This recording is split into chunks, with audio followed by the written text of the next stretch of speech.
उत्तर प्रदेश और उत्तराखंड में प्रचंड बहुमत से बीजेपी की जीत के बाद से उठा ईवीएम घोटाले का मुद्दा लाख कोशिशों के बाद भी शांत नहीं हो पा रहा है।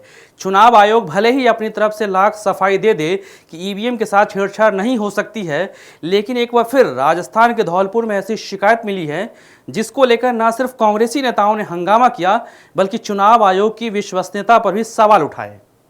बीजेपी शासित राज्य राजस्थान के धौलपुर में हुए उपचुनाव के दौरान ईवीएम मशीनों से वोटिंग में एक ही पार्टी को जा रहे वोट को लेकर एक बार फिर से हंगामा हो गया है। यहां कई वोटरों ने शिकायत की कि वो कांग्रेस को वोट दे रहे हैं लेकिन वोट बीजेपी के खाते में जा रही है। शिकायत के बाद मौके पर मौजूद रिटर्निंग ऑफिसर मनीष फौजदार ने इसकी जाँच की तो शिकायत सही पाई गई, जिसके बाद कांग्रेसी कार्यकर्ताओं ने और हंगामा किया। वोटिंग मशीन जो बनी है उसमें जो माइक्रो कंट्रोलर है वो कौन बनाता है? वो जापान बनाता है, जापानीज कोई कंपनी बनाती है। तो मैंने उस जापानीज कंपनी को कांटेक्ट किया कि जो आप माइक्रो कंट्रोलर हमारे ईवीएम में लगाते हैं, क्या आप अपने जापान के कंपनी में भी, जापान के ईवीएम में भी लगाते हैं? तो उसने कहा हम कोई पागल हैं, हम तो ईवीएम नहीं उपयोग करते हैं, हम तो बैलेट पेपर में चलते हैं। आपको आश्चर्य होगा, जापान बैलेट पेपर में है, अमेरिका बैलेट पेपर में है, इंग्लैंड बैलेट पेपर में है, अब जर्मनी सुप्रीम कोर्ट के आदेश के बाद वो भी बैलेट पेपर है। सिर्फ हमारे देश में ये इलेक्ट्रॉनिक मशीन की उपयोग की जा रही है।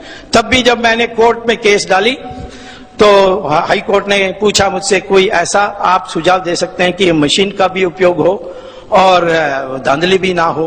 तो मैंने उनको कहा कि जैसे एटीएम मशीन में आप पैसा लेते हैं तो रिसीट आती है, वैसे वोट के लिए बटन दबाने के बाद एक रिसीट आनी चाहिए जिसमें लिखा होना चाहिए किसको आपने दिया, किसको आपने बटन दबाया।